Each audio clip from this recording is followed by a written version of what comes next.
اللهم اجعل علينا صلاة قوم أبرار. إن الحمد لله نحمده ونستعينه ونستغفره ونعوذ بالله من شرور أنفسنا ومن سيئات أعمالنا. من يهده الله فلا مضل له ومن يضلل فلا هادي له. أشهد أن لا إله إلا الله وحده لا شريك له وأشهد أن محمدا عبده ورسوله الذي لا نبي بعده. أما بعد. قال الله تعالى في القرآن الكريم: أعوذ بالله من الشيطان الرجيم. وقولوا للناس حسنا. وقال رسول الله صلى الله عليه وسلم: بلغوا عني walau ayah.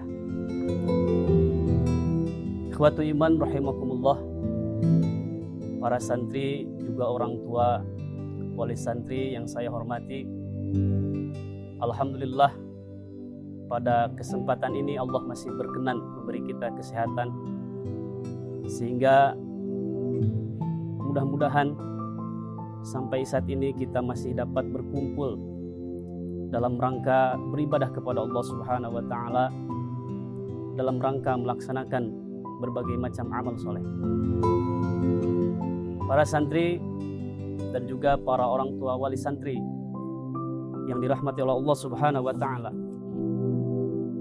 pada kesempatan kali ini saya diamanahi untuk memberikan motivasi khususnya kepada santri-santri kami yang akan menjadi alumnus pesantren Persatuan Islam 153 Al-Firdaus ini, terusus terkait dengan pelajaran atau materi ajar yang diampu oleh saya di kelas, yaitu berkaitan dengan ilmu balaghah.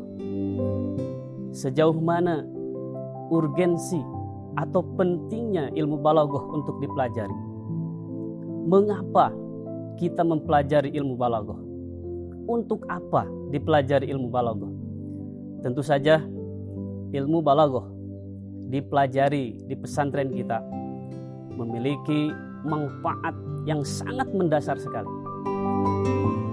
Pada kesempatan kali ini saya akan memberikan gambaran secara umum urgensi pelajaran ilmu balaghah dalam menyingkap kemukjizatan Al-Quran yang paling pokok, ataupun nanti urgensi ilmu balaghah dalam hal-hal yang lain yang berkaitan dengannya.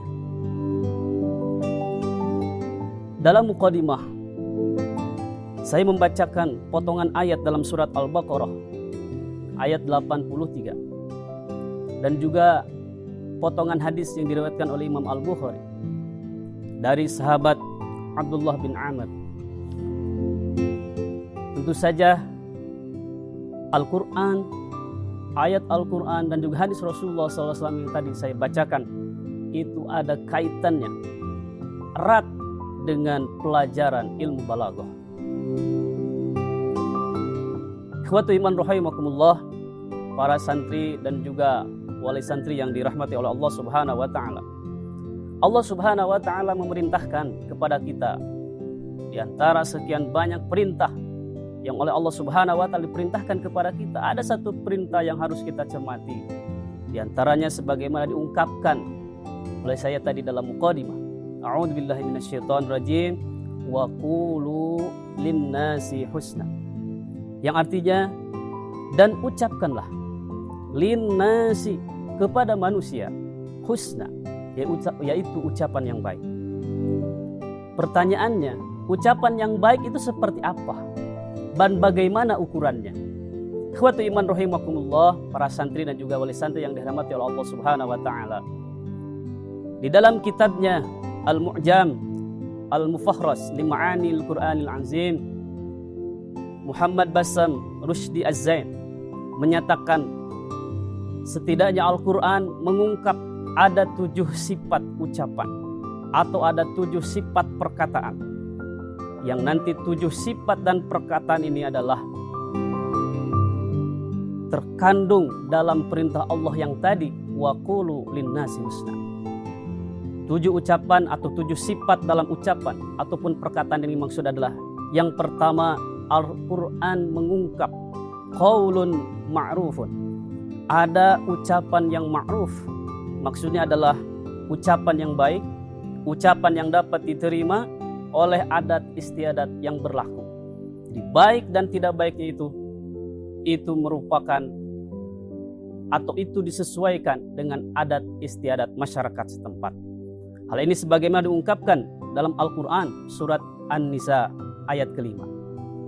Yang kedua, sifat daripada ucapan itu adalah qaulun karimun, yaitu ucapan yang mulia. Ucapan yang mulia ini tentu saja dalam konteks kepada orang tua, sebagaimana diungkapkan Allah Subhanahu wa taala dalam Al-Quran, Quran surat Al-Isra ayat 23. Yang ketiga ada qaulun sadidun, yang bermakna adalah ucapan yang jelas, jernih, terang, dan tidak meninggalkan keraguan sedikit pun. Sebagaimana diungkap yaitu dalam Quran surat Al-Ahzab ayat 70. Keempat ada qaulun maisurun, yaitu ucapan yang mudah, ucapan yang pantas dan menyenangkan. Hal ini sebagaimana diungkap dalam Quran surat Al-Isra ayat 28. Kelima ada qaulun layyinun, ada ucapan yang lemah lembut dalam konteks dakwah, sebagaimana diungkap dalam Quran surat Thaha ayat ke-44. Yang keenam ada qaulun sabitun, ucapan yang memiliki argumentasi yang kuat, argumentasi yang kokoh. Hal ini sebagaimana diungkap dalam Quran surat Ibrahim ayat ke-27. Yang ketujuh, yang terakhir, sifat daripada ucapan itu ada yang dinamakan dengan qaulun baligun atau qaulan baligo, yang bermakna adalah ucapan yang mengandung balagoh, ucapan yang cermat, ucapan yang padat, ucapan yang berisi, dan ucapan yang tepat sasaran. Atau dalam bahasa kita diungkap dengan istilah bahasa yang komunikatif. Artinya bahasa yang kita ucapkan itu sampai balag, sampai balagoh, sampai kepada hati pendengar, sampai kepada hati mukhatab, lawan bicara kita. Ikhwatu iman rahimakumullah, para santri dan juga orang tua santri yang dirahmati oleh Allah Subhanahu wa taala. Kaitannya dengan hal ini, apa maknanya? Maknanya adalah tentu saja qaulan baligo atau qaulun baligun, ucapan yang balaghah, ucapan yang tepat sasaran, ucapan yang cermat, berisi, dan juga komunikatif. Ini terkandung dalam perintah Allah Subhanahu wa taala, wa qulu linnasi husna, dan ucapkanlah kepada manusia itu dengan ucapan yang baik.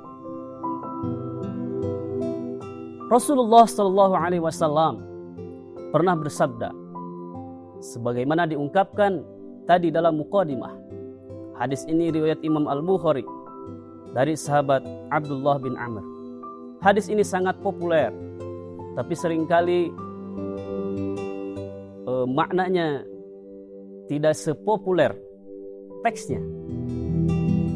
Saya akan mencoba menjelaskan secara singkat apa makna daripada hadis yang singkat ini atau potongan hadis ini. Rasulullah SAW bersabda, "Ballighu anni walau ayah." Dari potongan hadis ini ada 3 pokok pembahasan yang harus kita perhatikan. Meskipun pendek, ucapan Rasulullah, sabda Rasulullah SAW ini mengandung 3 pokok pembahasan yang harus kita cermati. Yang pertama adalah balighu, yang kedua adalah anni, yang ketiga adalah walau ayatan. Yang pertama adalah balighu, artinya adalah sampaikanlah, tabligkanlah. Artinya sampaikanlah, balighu artinya sampaikanlah ucapan, ayat, apapun itu, menggunakan metode balaghah atau secara komunikatif. Jangan asal-asalan. Balighu, tabligkanlah. Oleh siapa? Mubaligh, oleh seorang mubaligh. Dengan bagaimana caranya? Dengan balaghah, dengan komunikatif. Yang kedua adalah anni, dariku. Maksudnya adalah bukan dari siapa-siapa, tapi harus dipastikan apa yang disampaikan, penjelasan ayat atau hadis yang disampaikan itu harus dipastikan betul-betul berasal dari Nabi Muhammad SAW. Yang ketiga adalah walau ayatan. Nah, ini disesuaikan dengan kadar kemampuan kita. Meskipun satu ayat, tapi sampaikanlah. Tapi harus dipastikan apa yang disampaikan itu anni, betul-betul dari Rasulullah, balighu, dan juga betul-betul menggunakan metode yang tepat. Dalam hal ini menggunakan ilmu balaghah. Balighu, sampaikanlah walaupun satu ayat. Oleh siapa? Oleh mubaligh yang menyampaikan. Bagaimana caranya? Caranya adalah dengan balaghah, dengan komunikatif. Oleh karena itu, ikhwatu iman rahimakumullah, para santri dan juga wali santri yang dirahmati Allah Subhanahu wa taala, hadis ini mengandung makna yang sangat luar biasa. Kalau saya bisa menyebutkan bahwa hadis ini justru merupakan perintah, mengisyaratkan perintah supaya kita belajar ilmu balaghah. Karena tidak mungkin dengan kita tidak mempelajari ilmu balaghah, kita akan menyampaikan kepada umat meskipun satu ayat. Karena itu tidak akan sampai kepada hati umat kalau kita tidak mempelajari ilmunya. Bagaimana caranya supaya apa yang kita sampaikan disampaikan dengan cara komunikatif atau disampaikan dengan cara balaghah. Jangan sampai apa yang kita ucapkan, apa yang kita katakan diterima oleh mustami, justru malah semakin tidak jelas. Kata orang Sunda bilang, kaharti keneh teu dijelaskeun. Nah, jangan sampai seperti itu. Semakin dijelaskan oleh kita sebagai mubaligh, malah semakin tidak paham mustami. Berarti kita tidak balighu, kita tidak menyampaikannya dengan balaghah. Oleh sebab itu, ilmu balaghah ini sangat penting sekali, baik bagi kita sebagai mutakalim maupun bagi mukhatab sebagai lawan bicara. Apalagi kalau mutakalimnya adalah Allah Subhanahu wa taala, merupakan firman Allah Subhanahu wa taala yang di dalamnya mengandung kemujizatan yang sangat luar biasa. Di antaranya adalah dalam sisi kebahasaan yang mengandung balaghah tingkat tinggi. Bagaimana mungkin kita akan memahami Al-Quran kalau kita tidak memahami ilmu balaghah? Karena tentu saja apa yang disampaikan oleh Allah Subhanahu wa taala itu sangat komunikatif. Tapi bagaimana dengan kita sebagai mukhatab? Komunikatif atau tidak? Tentu saja komunikatif dan tidaknya itu disesuaikan dengan seberapa dalam kita mempelajari ilmu balaghah. Hal ini sebagaimana diungkapkan oleh Imam Ibnu Katsir. Di antaranya Imam Ibnu Katsir pernah menyebutkan suatu pernyataan yang sangat menarik ketika Imam Ibnu Katsir mentafsirkan Quran surat Ali Imran ayat ke-49. Beliau mengungkapkan bahwa ada beberapa mukjizat yang dianugerahkan oleh Allah Subhanahu wa taala kepada para nabi.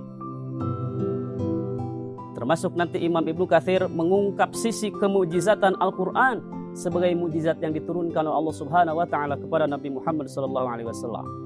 Ternyata Imam Ibnu Katsir menyebutkan di antara sejumlah mujizat yang diberikan oleh Allah Subhanahu wa taala kepada para nabi itu tidak terlepas dari kondisi situasi yang melatar belakanginya. Sebagai contoh misalnya Nabi Isa diberi mujizat oleh Allah Subhanahu wa taala bisa menyembuhkan orang yang buta.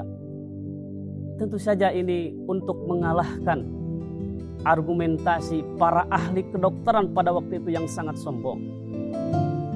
Atau misalnya mukjizat Nabi Musa yang begitu hebat, tongkat bisa menjadi ular. Itu adalah untuk mengalahkan para ahli sihir pada waktu yang sangat sombong. Dan Al-Quran, Imam Ibnu Katsir menyebutkan, wa Muhammadun sallallahu alaihi wasallam ba'athahullahu fi zamanil fusaha. Nabi Muhammad sallallahu alaihi wasallam diturunkan pada zaman yang pada waktu itu sedang mengagung-agungkan syair, bahasa-bahasa yang fasih, wal bulaghah, balaghah tingkat tinggi, wa nahariri syu'ara, dan juga bait-bait syair. itu semua dikalahkan oleh agungnya Al-Quran, oleh kemujizatan Al-Quran, di mana salah satu sisi mujizat Al-Quran itu adalah mengandung balaghah tingkat tinggi. Sekali lagi, bagaimana mungkin kita memahami memahami Al-Quran dan juga maknanya ketika kita abai terhadap ilmu balaghah? Karena penting sekali, apalagi bagi kita sebagai mubalik dan mubalighah, para santri sebagai calon mubalik dan calon mubalighah, bagaimana mungkin kita akan menyampaikan kepada umat meskipun satu ayat saja kalau kita tidak mempelajari ilmu balaghah? Karena dengan mempelajari ilmu balaghah, apa yang kita sampaikan meskipun itu satu ayat, satu potong ayat, itu akan komunikatif, itu akan terasa, itu akan sampai dan akan berbobot sampai kepada hati mukhatab dan sampai kepada hati pendengar. Maka nanti secara umum ilmu balaghah ini mengandung 3 pokok pembahasan, yang nanti 3 pokok pembahasan inilah yang nanti akan diungkap oleh ilmu balaghah. Misalnya ilmu balaghah adalah ilmu untuk menjelaskan suatu dengan ungkapan lain, maka disebutlah dengan ilmu bayan, yang nanti ilmu bayan ini terbagi kepada tasbih, majaz, kinayah. Ada juga nanti ilmu seputar bagaimana kita membaguskan kalam dari sisi lafaz dan juga maknanya, disebut dengan ilmu badi.